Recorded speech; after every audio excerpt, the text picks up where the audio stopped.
Berla fi amali dunia, bukan sibuk urusan dunia dan tidak sibuk urusan akhirat. Dan ini saya sering pesan kepada santri yang mau pulang. Kalau ada santri mau pulang, saya pesan di omah harus sampai nganggur. Santri itu tidak boleh nganggur. Lek awak mulai kok dia kerja, tapi lek sekiranya boleh kerja burung nemu ngelembur kerja nang pangeran.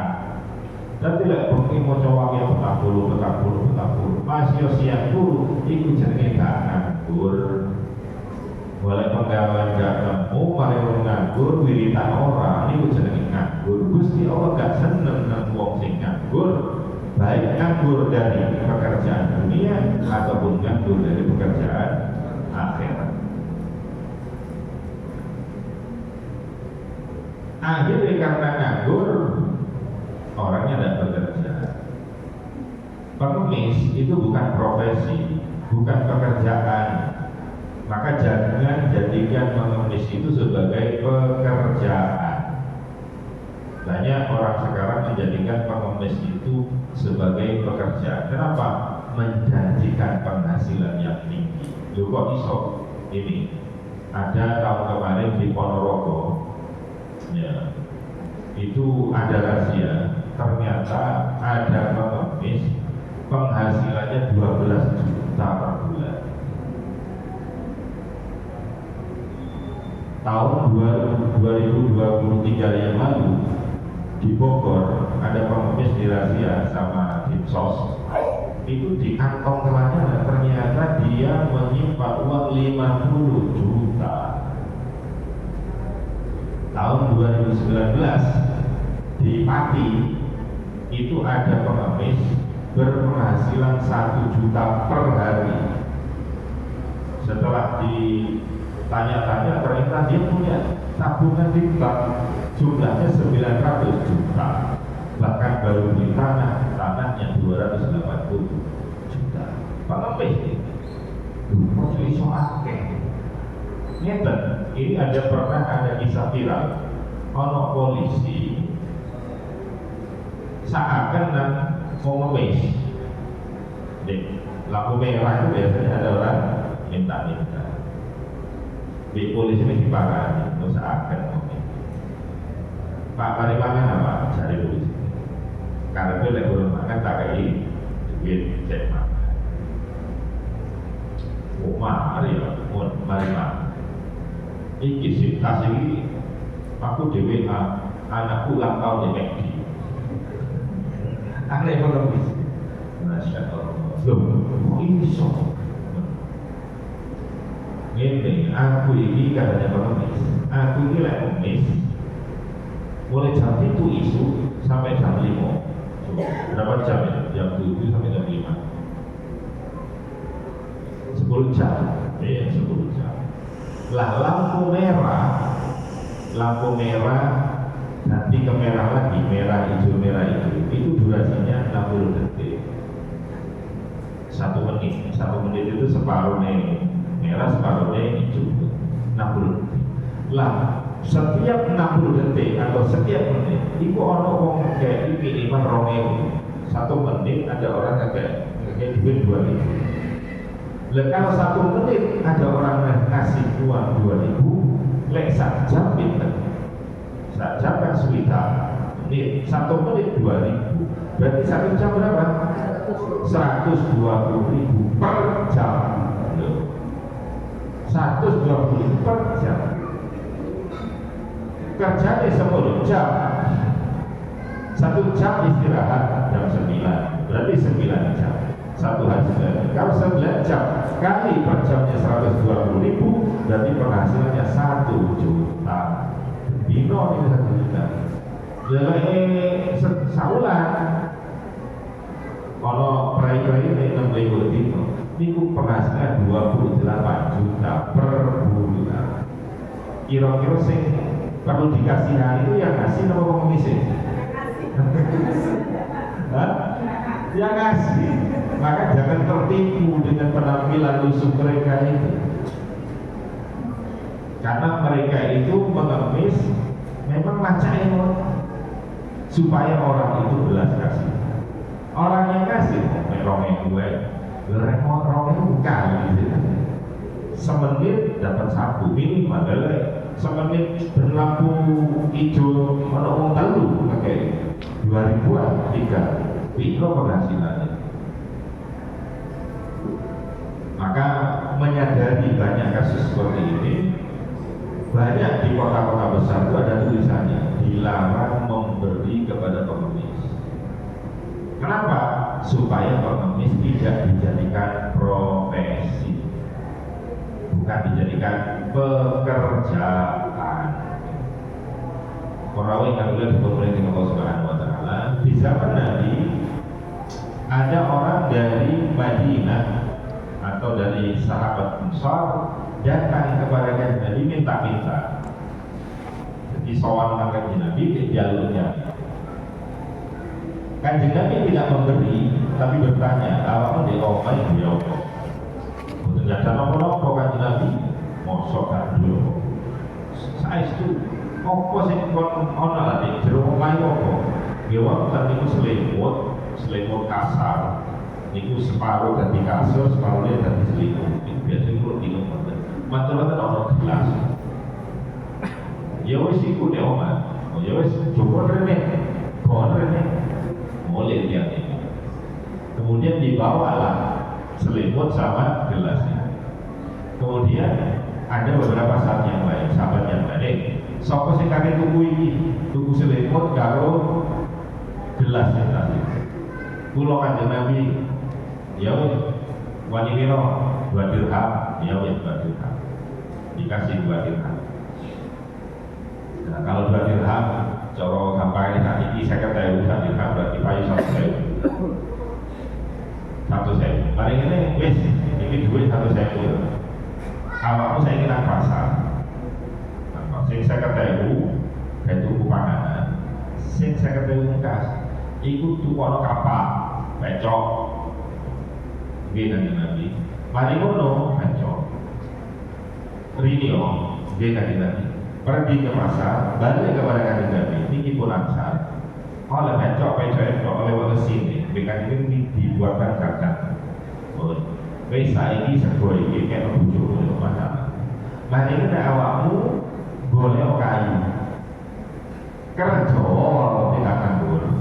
Modalnya ini bisa, mungkin Nabi. Ojo ini benar, nanti setengah bulan baru ini, mungkin Nabi. Orang itu bukan. Singkat cerita, setelah setengah bulan, soal lagi kepada Kanjeng Nabi. Soal Nabi. Ya kok, alhamdulillah Kanjeng Nabi, kulo angsal duit 10 dirham.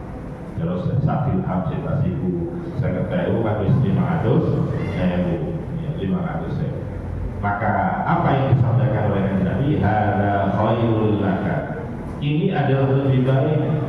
Uang 500.000 ini lebih baik mintaji al-mas'alah nuktatan diwasyikai wafiyah, daripada kamu datang kemudian minta-minta ke orang dan yang minta-minta itu nanti di akhirat nanti di wajahnya banyak noda hitam. Semakin banyak dia minta-minta, semakin banyak noda hitam di mukanya nanti di akhirat. Itu pesan dari baginda Rasulullah SAW. Makanya Gusti Allah tidak senang kalau ada orang waras, orang sehat, tak pingan, Inna Allah yuhibbul mu'min al-muhtarif abadiyah.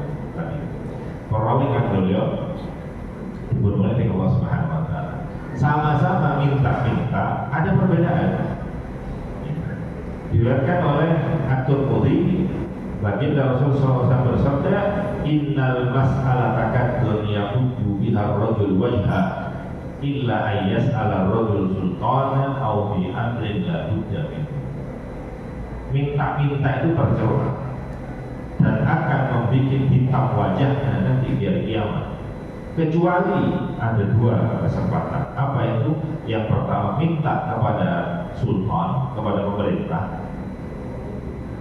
Yang kedua adalah minta karena perkara yang mendesak, darurat. Makanya harus di mana? Ketimbang mati, ya, jalur-jalur kapok. Tapi resik duit kok sing jalur, nah ini sing masalah. Jadi Berarti lek jalur nang pemerintah, rapopo itu tidak tidak menjadi satu aib. Kenapa? Soalnya pemerintah duit rakyat. Lek sampai jalur balik nang rakyat itu. Satu ketika Nabi Isa alaihissalam dua muridnya sedang ngaji, balik ngaji, ditakoi, Pak, sampai ini ngaji terus itu, ya terus sih boleh koyo sopo. Pokoknya kamu mau kerja, ngaji kok. Pulau itu ditanggung mas pulau sing kerja, pulau sing ngaji. Oh, sampai lapor, itu lo sholat, poso, pokoknya ibadah tok pulau ini. Terus sing nanggung mas pulau. Apa jawabnya Nabi Isa? Ahuka akbaru minka. Masih sampai niku luwih akeh ganjarane ketimbang awak. Jaya kok kerja tapi nanggung wong sing ibadah, yaitu adili. Maka dari sini bahwa jenenge ibadah boten mung wiridan. Mas yo kerja niku termasuk oleh ganjaran. Bahkan itu lebih besar kata Nabi Isa alaihissalam. Ahuka akbaru minka. Perawi kami beliau pada waktu pagi hari Kanjeng Nabi berjalan bersama para sahabat, ketemu arek nom-noman gok pecok bawa kapal, dia mencari kayu. Kalau zaman dulu kayu itu tidak ada yang punya, jadi mau nebang-nebang ranting-ranting bebas. Tapi kalau saat ini tenang, kayu itu pasti ada orang yang punya. Lekat di dua ini komponen, mesti di dua ini pemerintah. Lek mau potong-potong, yo ditangkap ini. Ini zaman dia kerja jadi tukang kayu, nyari-nyari kayu. Kemudian kata para sahabat, saya emani ada ini. Seandainya kekuatannya dibuat jihad, dibuat perang, karena Allah li ajri, niscaya pahalanya lebih besar. Maka baginda Rasulullah sallallahu alaihi wasallam bersabda, "In kana yas'a ala abawaini kabiraini liminaumahu fi sabilillah." Kalau memang pemuda itu keluar rumah untuk bekerja dapat uangnya untuk membantu kehidupan kedua orang tuanya yang sudah lanjut usia, maka bekerjanya pemuda itu fisabilillah. Itu sama dengan orang yang perang jihad fisabilillah. Wa in kana yas'a ala auladihi silwaqahu fisabilillah. Kalau memang dia bekerjanya untuk menafkahi anak-anak yang masih kecil, maka pekerjaannya itu menjadi jihad fisabilillah. Wa in kana yas'a ala nafsihi yastaghniya 'anil nas fisabilillah. Kalau dia keluar rumah tujuannya bekerja untuk apa? Untuk mencukupi diri sendiri supaya tidak minta-minta kepada tetangga dan orang lain, maka itu pun juga termasuk jihad fisabilillah. Wa in kana yas'a riya'an wa sum'atan fa huwa fi sabilis syaitan. Baru kalau ada orang keluar rumah tujuannya bekerja untuk cari uang kalau sudah dapat untuk pamer, untuk flexing, terus silarisan ini. Bahwa bisa pilih syaitan, maka dia bukan sabilillah, tapi namanya sabilis syaitan, itu halangi setan. Maka ini untuk boleh mau kerja itu niat sendiri, mau sampai api-apian omah karo tonggo, anyar-anyaran selambu, anyar-anyaran sofa, lekatin yoyo biasanya, gede-gedean kalung gelang ojo. Karena itu namanya fisabilis syaitan. Jadi kalau untuk flexing, untuk ria, untuk sum'ah, maka tidak dapat pahala, justru dapat dosa. Nah, tempat bekerja itu di pasar. Lah pasar itu, ya tadi adalah tempat yang paling jelek. Tapi jangan salah sangka, justru orang akan mendapatkan pahala yang banyak tatkala orang itu datang ke pasar. Terus yang kata Nabi, mandah pada suk. Barang siapa yang masuk suk, masuk pasar. Bahasa Arabnya pasar itu sukun. Asuk artinya pasar, tapi suk itu juga artinya kentol, betis. Kenapa? Karena orang di pasar itu berdiri dengan betisnya, kentolnya betis. Apalagi kalau Ramadan kita tinggi, Ramadan itu gak ketok ndase, gak ketok ketok betis itu, ketok sikil itu sanes kuyang gitu ya. Kenapa jadi kuyang? Lek ndase itu kuyang, lek betis itu sikil itu itu sih gak kosong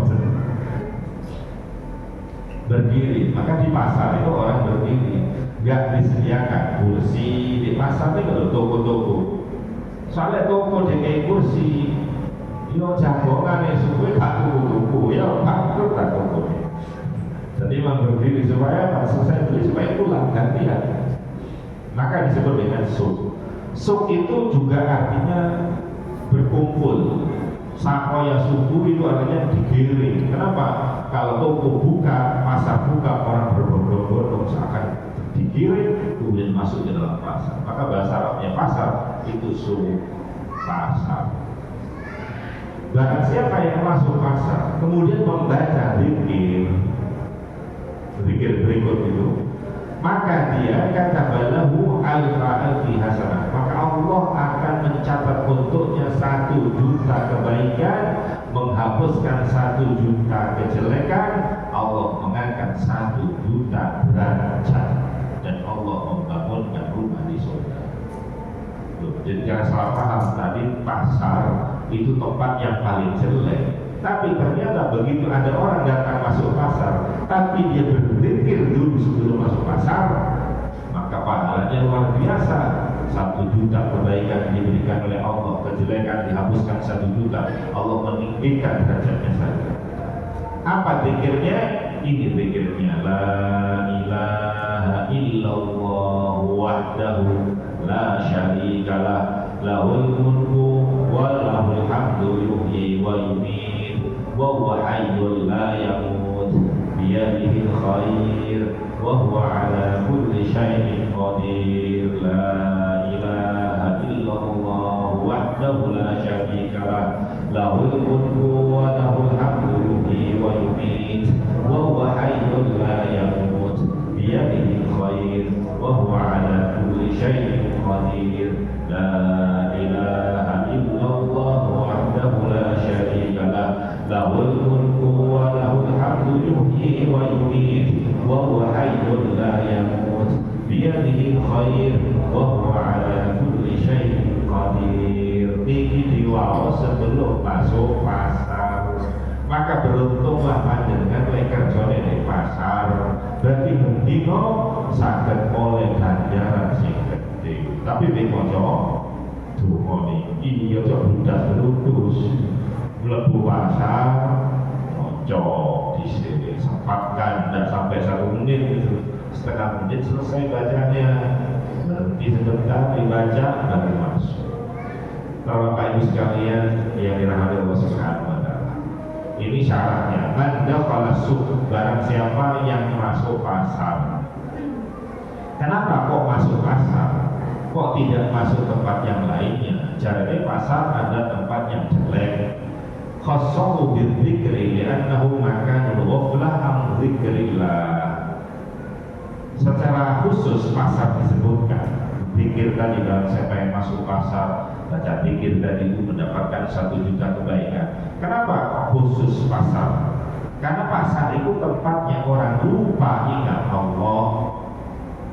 Wal istighfar bil tijarah, orang itu sibuk dengan perdagangan sampai lupa Gusti Allah. Bahwa mau diusalkan nanti syaitan.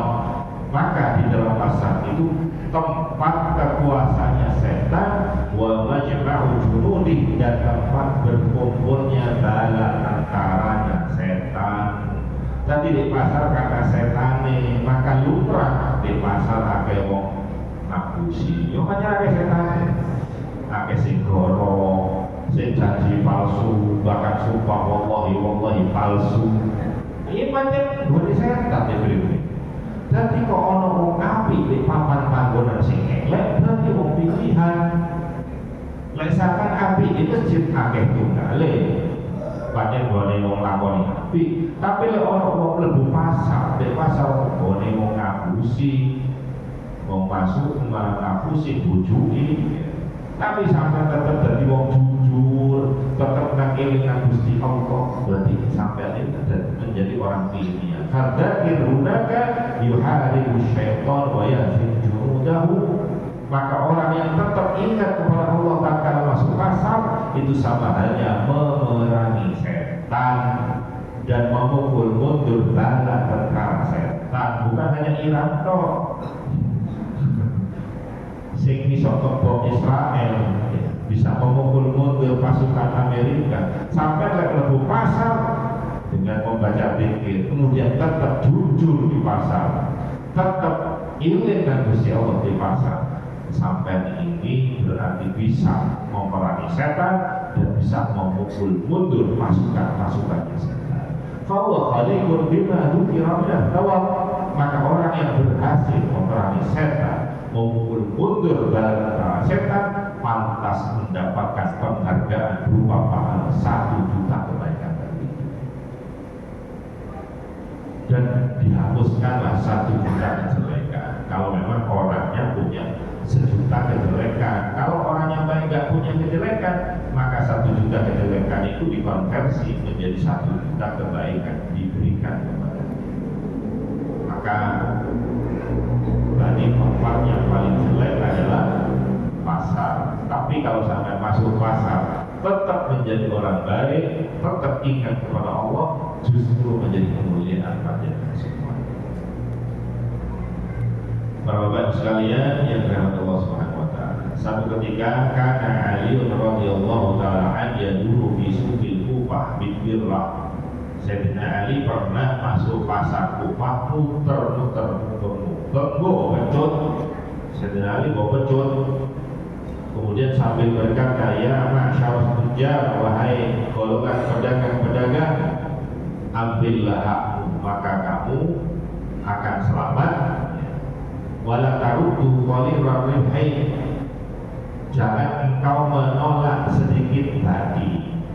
Badi titik-titik itu terima, ojo boleh badi deh.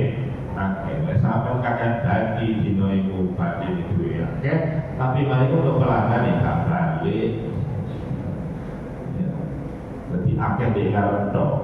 Maka orang bisnis itu bukan hari ini, tapi bagaimana bisa berkelanjutan, berkesinambungan. Maka dari Sayyidina Ali, ojo nipu awak, lek dagang sing jujur, dan kamu jangan menolak hati sing tinggi. Kalau kamu menolak hati sing tinggi, maka kamu akan terhalang dari hati sing akeh. Hati tinggi itu lek akeh dan hati akeh. Maksudnya hati tinggi tapi wongnya akeh, pelanggannya tadi akeh. Tapi sampai boleh hati sing akeh, akhirnya wongnya tinggi. Ya Pak, kok tapi baru nggak balik. Maka kesuksesan orang berdagang katanya itu bukan seberapa banyak ordernya, kata orang bisnis sekarang, tapi seberapa banyak repeat order itu, seberapa banyak pelanggan kita kembali, itu yang menjadikan bisnis kita berjalan, bukan seberapa banyak pembeli. Kalau banyak pembeli tapi baru harus balik, ya tunggu saat kehancuran. Tapi masih udah hati-hati, tapi mau balik terus, ya, itu akan menjadi tanda, akan menjadi satu keberhasilan. Di dalam orang bisnis, orang dagang, maka prinsipnya adalah istiqomah, kontinu. Orang-orang sukses di dalam dagang itu karena istiqomah dulu, kemudian dia sukses.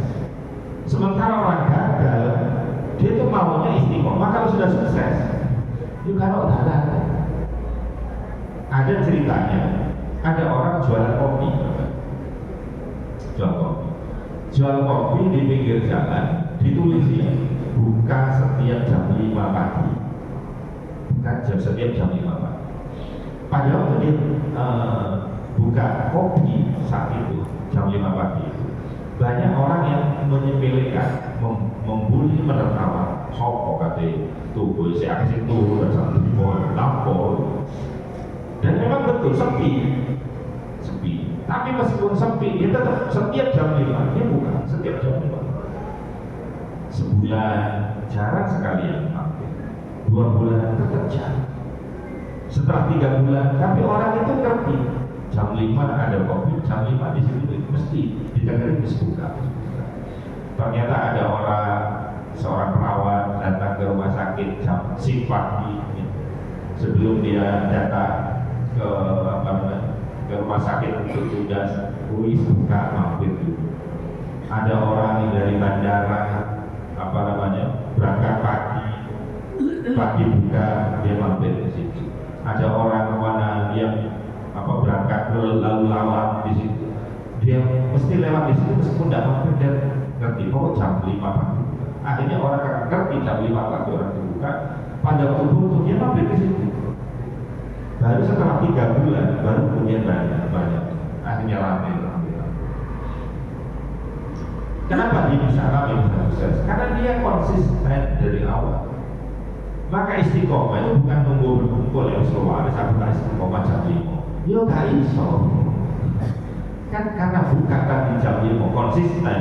Orang meskipun 3 bulan itu sepi, tapi orang itu kan tahu.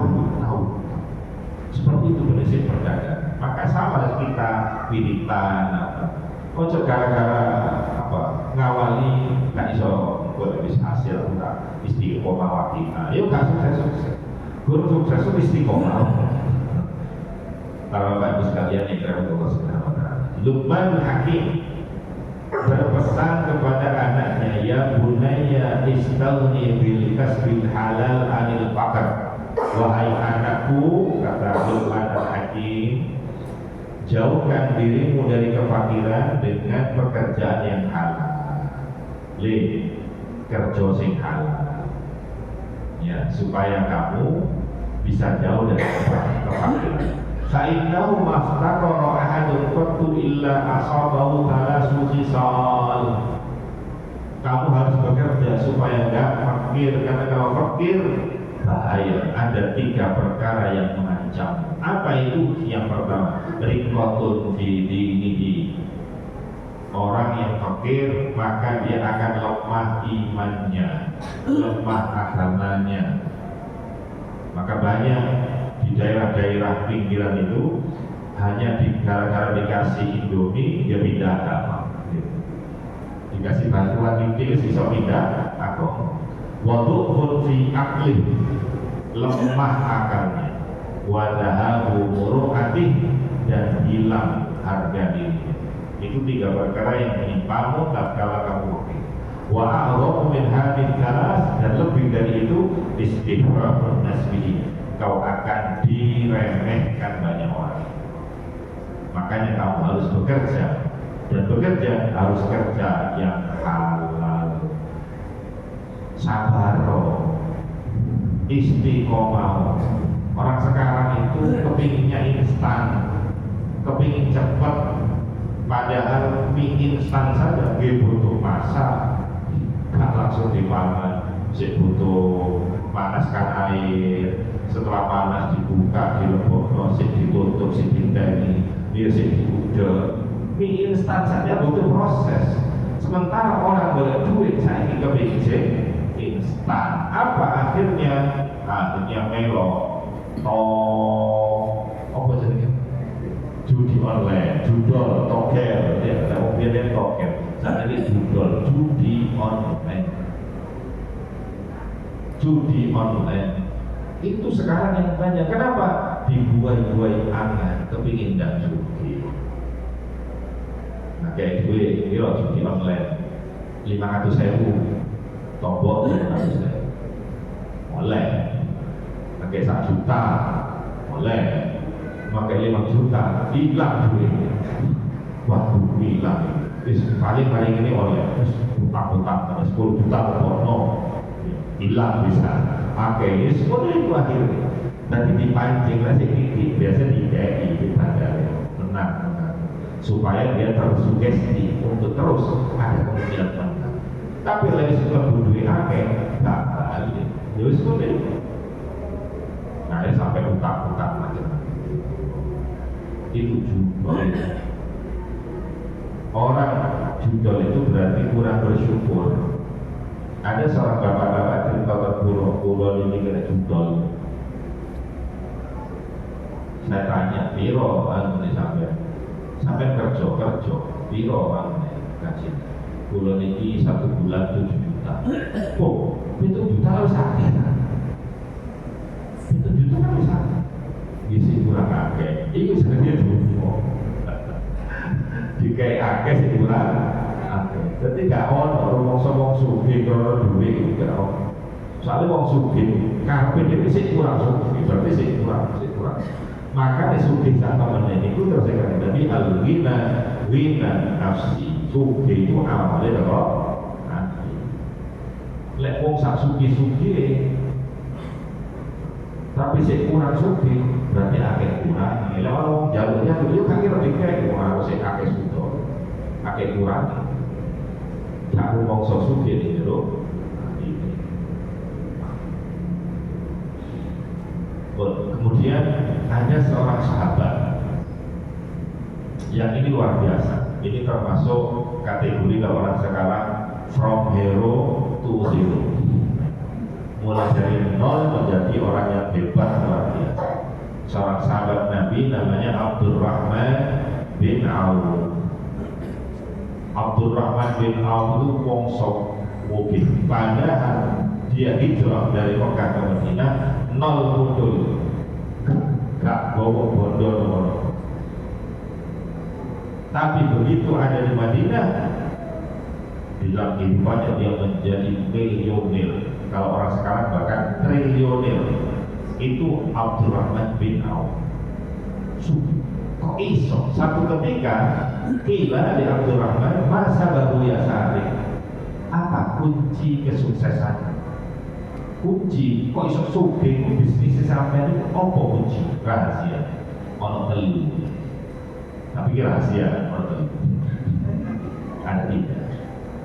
Apa itu? Ini diceritakan di dalam kitab Ihya Ulumuddin Abdurrahman bin Auf. Sebelum kita kupas tadi apa kunci rahasianya, seberapa sih kekayaan daripada Abdurrahman bin Auf?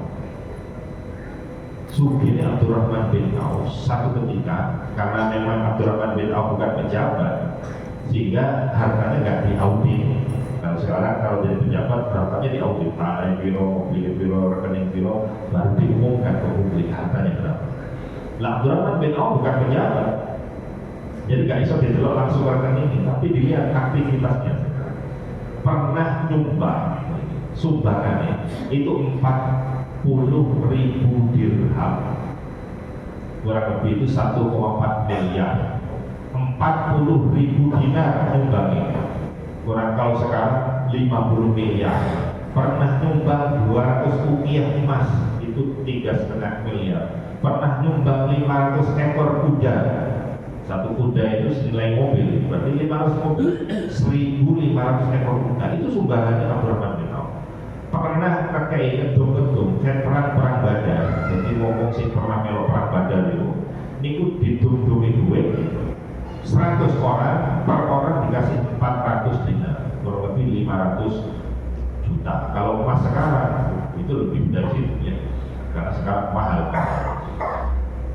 Yang ini yang lebih mencengangkan, beliau itu punya istri 4, bojone 4. Bojo 4 ini coba sampai delok ini. Setiap istri itu mendapatkan warisan, 1/8 warisan, 1/8 warisan, seperti bagian dari 1/8. Dan 1/8 ini warisannya, 1/8-nya itu adalah 960.000 dinar emas. Kalau sekarang itu berarti 2.000 triliun. Yang punya Tesla, siapa namanya itu? Elon Musk ya. Itu kekayaannya 14.000 triliun. 14.000 triliun. Niki bagian bojone kok itu 2.000 triliun. Triliuner Abdurrahman bin Auf itu hitungan emas durung larang koyo saiki. Lek pas saiki pinten ya? Kenaikan luar biasa. Abdurrahman bin Auf. Jadi nggak bisa total berapa jumlahnya. Cuma dilihat dari warisannya, dilihat dari sedekah-sedekah sumbang. Ini namanya triliuner Abdurrahman bin Auf. Padahal dia hijrah mulai dari nol, dari Mekah gak bawa apa-apa terkonek Madinah. Di Madinah itu pada waktu datang di Madinah itu Abdurrahman bin Auf dipersaudarakan sama orang di Madinah. Sama lah kaki omah. Saya kaji Nabi kan. Wis aku minum oleh omah ini di sahabat Madinah. Pas mau dikaji Nabi. Wis begini om. Aku tak ada dulu wong Mekah dipersaudarakan dengan orang yang di Madinah. Lah begitu di situ kemudian mesane sahabat yang ada sahabat Ansor. Wis ini wis aku duwe sawah. Ya boleh diparuh. Sing separuh aku garap, sing separuh sampean sing garap. Apakah Abdurrahman enggak? Enggak usah kakek, gak usah repot-repot sampai ini. Cukup aku takon di ini ono pasar di pasar ini berdina di tutup itu sih kuai. Aku gak butuh tumbuhan teko apa sawai sampai dunia jadi di pasar aku tak kerja. Di mono pasar udah dengan nol mutul tak beli bodoh. Mulai dari kuli angkut itu Abdurrahman bin Auf. Tapi begitu mulai angkut BDL Moni iki wong ono sing nyetor gandum ke toko dari distributor berapa, masuk ke toko berapa, itu dipelajari dari bukan bekerja bukan hanya sekedar karena tenaga, tapi juga mikir otaknya. Terus keliling ke pasar, di pasar kalau saat ini. Terus paling itu tadi maklar, kan udah distributor. Aku dulu kenalan nih, gandum ini sampai oleh kilo, sampai ini lorong sampai, iya sudah bunuh. Lah begitu dia punya uang, akhirnya dia baru bisnis. Apa bisnisnya? Dia jualan hewan itu maksudnya sapi, pedus, tuntong, itu bisnisnya Abdurrahman bin Auf sampai menjadi orang yang sugih atau seperti itu. Abdurrahman. Apa kuncinya seorang bisnis Abdurrahman bin Auf? Ada 3 tadi. Ada 3. Apa itu? Yang pertama, marodatu ribhan qattu. Katanya Abdurrahman bin Auf, aku lek bisnis, aku gak tahu nolak keuntungan. Pokok bagi tak lepas, gak kudu akeh bagi. Pokok ana wong tawa wis dhuwure bagi ya tak lepas. Itu katanya Abdurrahman bin Auf. Kemudian yang kedua, wala tuliba minni hayawan fa akhartu bai'ah. Tidak ada permintaan hewan kecuali aku akan menjual. Aku tidak pernah menimbun. Ini katanya Idul Adha. Wis karakul saiki ora. Wis pokoke sakone iki katanya Abdurrahman bin Auf. Tidak ada permintaan hewan kecuali dan aku tidak pernah mengakhirkan menjual. Kemudian yang ketiga, wala bi'tu binasihat. Aku gak terima bon. Jadi Abdurrahman bin Auf, aku gak terima bon. Aku tidak menjual dengan nasihat, dengan tempo. Jadi butuh cash.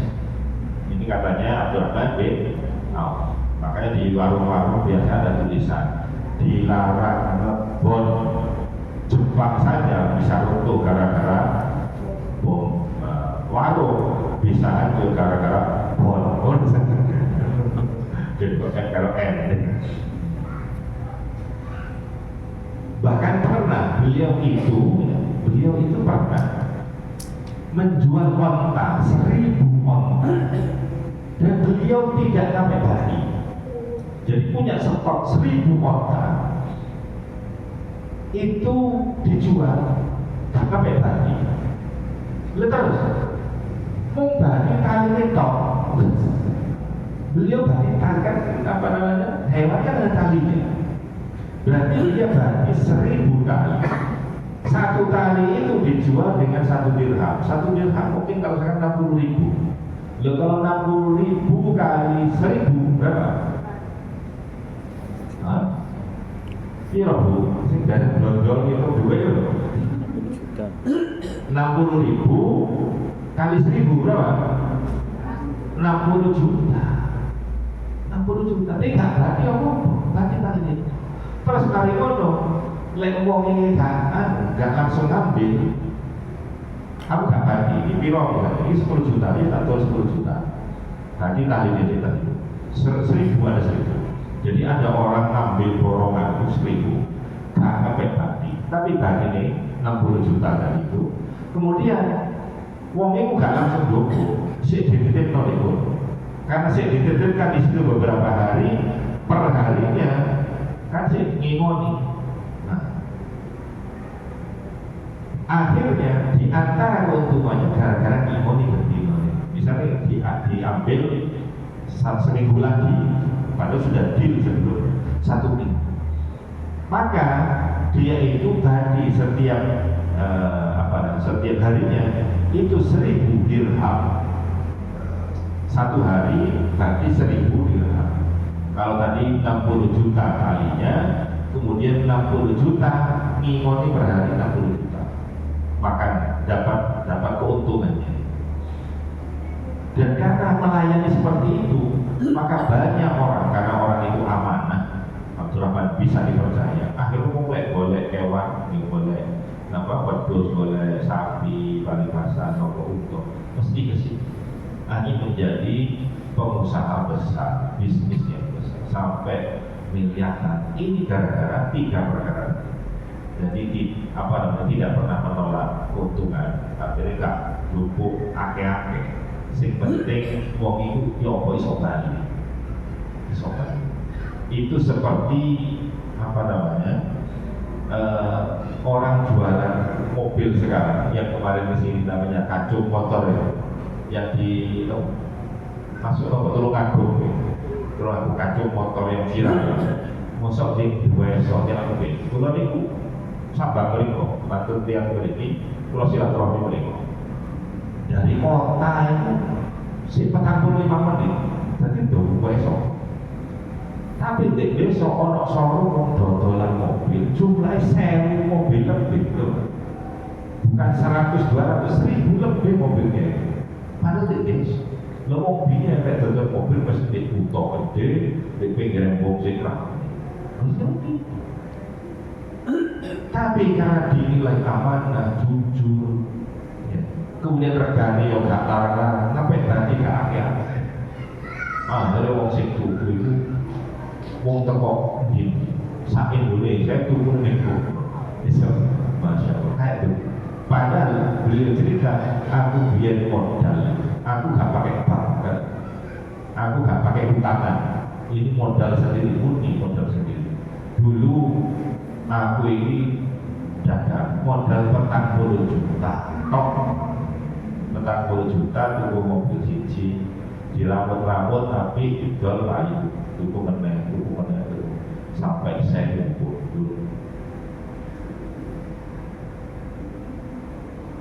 Dan kita ini yang bisa terjadi, asalkan orangnya konsisten, dia bocor, makina. Dan salah satu kuncinya beliau itu pakai sodako, banyak sedekah. Ini beliaunya pernah cerita, lah bulan ini boleh ono wong tuku dibeli, bulan ini sediakan penginapan gratis, sama nanti gratis. Lo ono wong tuku mobil sing tuku saelok, nginep terus dino, lo kulo nanggung pangan. Gratis, ya wis harus dekat saya. Jadi nggak mikir untung, pokoknya untung, ya hidup. Jadi aku tuh ono sedekah. Makanya harta itu seperti air. Air itu kalau mengalir terus, jadi sampai itu. Kalau mengalir terus, kan digawe diisi, diisi. Iku banyak seger. Tapi lek sampai duit jedingan, paling ngono setahun gak tau tinggi adus, pancet itu dia kok banyak. Budak gak sehat. Sama dengan duit kok ditumpuk kok sampai bukti. Dia gak barokah, duit itu kudu mengalir zakat, harus sedekah, infak, itu tuh boleh. Baru kemudian uangnya itu akan menjadi sehat, barokah itu.